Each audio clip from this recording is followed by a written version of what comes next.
Morning everyone, সবাই কেমন আছো? আশা করছি সবাই খুব ভালো আছো, আর আমিও কিন্তু বেশ ভালো আছি। আমার নতুন একটি ব্লগে তোমাদের সবাইকে ওয়েলকাম আর অনেক অনেক ভালোবাসা। এখন বাজে সকাল 6:30। আমি তোমাদেরকে সাথে নিয়ে এখন থেকেই আজকের ব্লগটা শুরু করছি। আর কাল থেকেই কিন্তু সারা দিন সারা রাত বৃষ্টি হয়েই চলেছে। এখনও কিন্তু ঝিরিঝিরি করে বৃষ্টি হচ্ছে। আর এইদিকে আমি একটু ছাদে চলে এসেছিলাম ব্রাশ করতে করতে, আর নীলকণ্ঠ গাছটা তো দেখলেই একদম ফুলে ভরে রয়েছে। তো এগুলো ফুলগুলো এখনও তোলা হয়নি, শাশুড়ি মা আসবে, এসে তুলে নিয়ে যাবে। তারপরে এখন নিচে নেমে আমি মুখ টুকগুলো ধুয়ে কিন্তু আমি এখন ফ্রেশ হয়ে নেব।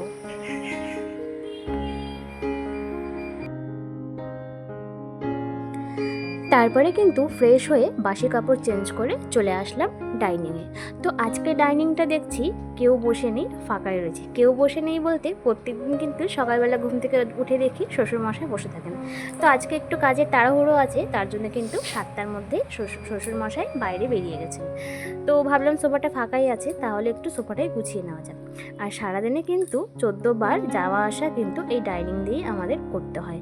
রান্নাঘর বলো আর যে কোনো জায়গায় বলো, এই ডাইনিংয়ের উপর দিয়ে কিন্তু চলাফেরা করতে হয়। তো তার জন্য যদি ডাইনিংটা একটু পরিষ্কার পরিচ্ছন্নভাবে গোছানো থাকে, সোফাটাও যদি গোছানো থাকে, তাহলে কিন্তু কাজ করে একটা আলাদাই শান্তি পাওয়া যায়। তো দেখো আমি কিন্তু সোফাটাকে গুছিয়ে নিয়েছি।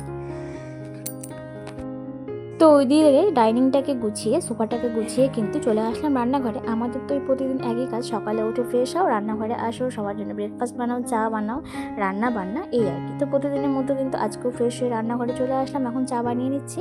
আর সবার জন্য লাল চা বানাচ্ছি। আর আমি তো বলেছিলাম আমার যেদিন খেতে ইচ্ছা করবে আমি সেদিন আমার জন্য দুধ চা বানিয়ে নিই, কিন্তু প্রতিদিন ওই চা খাওয়ার ওই নেশাটা নেই। তো লাল চা বানানোর পর কিন্তু আমি আমার জন্য দুধ চা বানিয়ে নিয়েছি। আর দুধ চা বানানোর একটাই কারণ কালকে রাতে রুটি করেছিলাম, শ্বশুরমশাই রুটি খেয়েছিল, তো 2টা বাসি রুটি থেকে গেছে। তো সেই রুটিটা দিয়ে দুধ চা খাবো, তার জন্যই দুধ চাটা বানিয়ে নিয়েছি। আর বাইরে ঝিরিঝিরি বৃষ্টি হচ্ছে, তাই এখন মেয়ের আবদার নতুন ছাতা নিয়েছে, ছাতা নিয়ে এখন নিচে যাবে।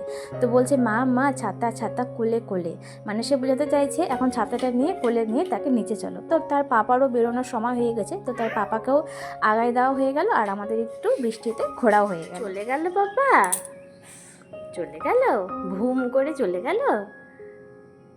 কই পাপা? ভুম ভুম করে চলে গেল। টাটা পাপা, টাটা।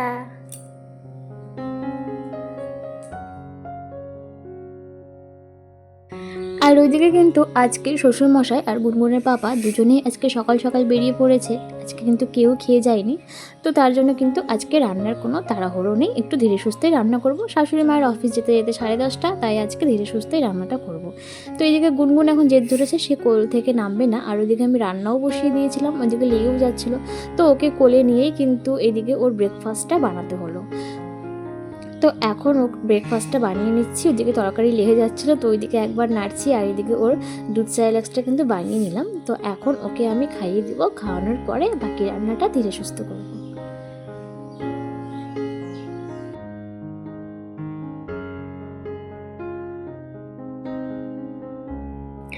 তো ওইদিকে কিন্তু গুনগুনকে ব্রেকফাস্ট করিয়ে দিয়েছি, আর তারপর ওকে একটু খেলতে বসিয়ে দিয়েছি, ও খেলনা নিয়ে খেলছে। আর আমি এইদিকে কিন্তু চলে আসলাম, বাকি যেটুকু রান্না আছে সেই রান্নাটুকু কমপ্লিট করে নেব।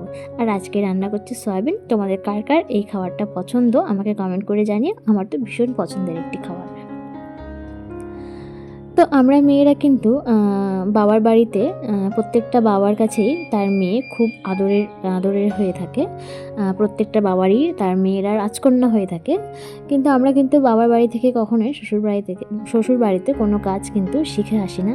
বিয়ের পর যেন আমরা মেয়েরা অটোমেটিক কীভাবে নিজে থেকেই বড় হয়ে যায়, নিজে থেকে কীভাবে যেন সংসারের সমস্ত দায়িত্বগুলো ভাগ করে নিতে শিখে যায়। আমাদেরকে কিন্তু তখন আর বলে দিতে হয় না এটা করো সেটা করো। যে অলসতাটা বাবার বাড়িতে কাজ করে, সেই অলসতাটা কিন্তু শ্বশুর বাড়িতে আমরা কখনোই করতে পারি না। এমনকি বিয়ের পরেও কিন্তু দেখবে আমরা 1-2 দিনের জন্য যদি বাবার বাড়ি ঘুরতে যাই, সেখানে গিয়েও কত অলসতা কাজ করে, কিন্তু যখনই আবার শ্বশুর বাড়িতে ফিরে আসি তখনই কিন্তু আবার আলাদাই একটা কাজের এনার্জি চলে আসে। তো এটাই হয়তো বাবার বাড়ি আর শ্বশুর বাড়ির মধ্যে পার্থক্য। তো যাই হোক, ওইদিকে রান্নাবান্নি কমপ্লিট করে নিয়েছি। আর এই যে দেখো এখন গুনগুনের সাথে একটু খেলছি, আর ও তো বাবলস দেখলেই পাগল হয়ে যায়, তো ওটা এখন ফুলিয়ে দিতে বলছে, ওইদিকে ফুলিয়ে দিচ্ছি। তো এখন তার ঠাম্মির অফিসের সময় হয়ে গেছে, 10:30 বেজে গেছে। আর ওই যে ঠাম্মি রেডি হয়েছে, ও তো এখন ঠাম্মির কোল থেকে কিছুতেই নামবে না। আর তার ঠাম্মি এখন তাড়াহুড়ো করে নামছে। হচ্ছে 10:30 বাজে, গুনগুনের ঠাম্মি বেরিয়ে গেল। আর যখনই ওর ঠাম্মি অফিসে বেরোবে রেডি হয়, তখনই ওর কান্না, ও ওর ঠাম্মির সাথে মানে যাবে। তো ওই যে নিচে এগিয়ে দেওয়ার জন্য এসেছিলাম, ওর ঠাম্মি চলে গেল, তো আমরা এখন উপরে যাই। চলে গেল ঠাম্মি, ঠাম্মি চলে গেল।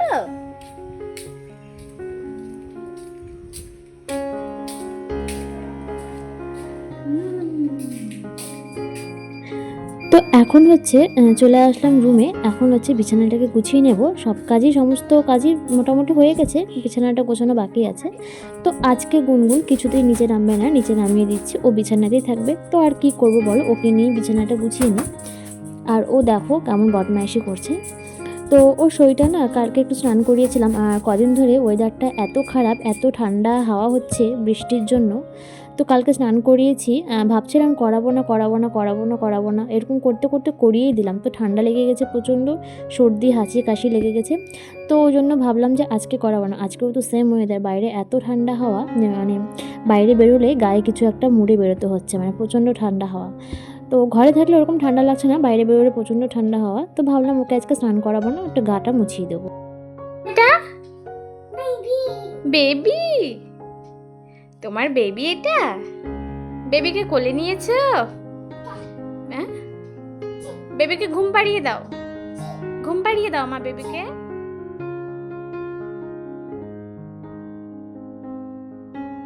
তো এইদিকে দেখো গুনগুন ঘুমিয়ে পড়েছে। আর এখন 12টার মতো বাজে। আজকে ওয়েদারটা এত আরাম, আজকে না মানে 2-3 দিন ধরে ওয়েদারটা এত আরাম দিচ্ছে, মানে কোনো গরম নেই, কিচ্ছু নেই। তো আরামেই কিন্তু ও বেশ ভালো ঘুমোচ্ছে।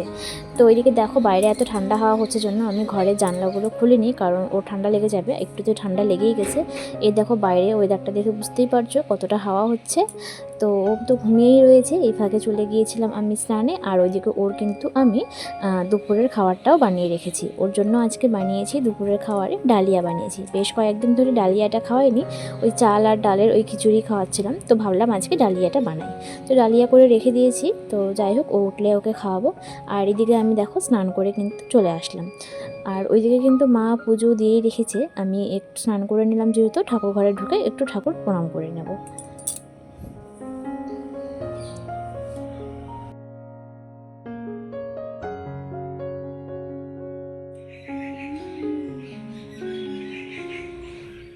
তো এই যে দেখো গুনগুন ঘুম থেকে উঠে পড়েছে, মানে এখন 1টা বাজে। 1 ঘন্টা টানা ঘুম হলো। 12টা এরকম সময় ঘুমিয়েছিল, আর এখন 1টা বাজে।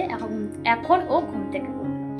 তো ঠিক টাইমেই উঠেছে, ওর হচ্ছে দুপুরের খাওয়ার সময়ও হয়ে গেছে 1টা-1:30টা। তো ঘুম থেকে উঠে পড়েছে, আর এখন কিন্তু আমি ওকে খাইয়ে দেবো। এসো।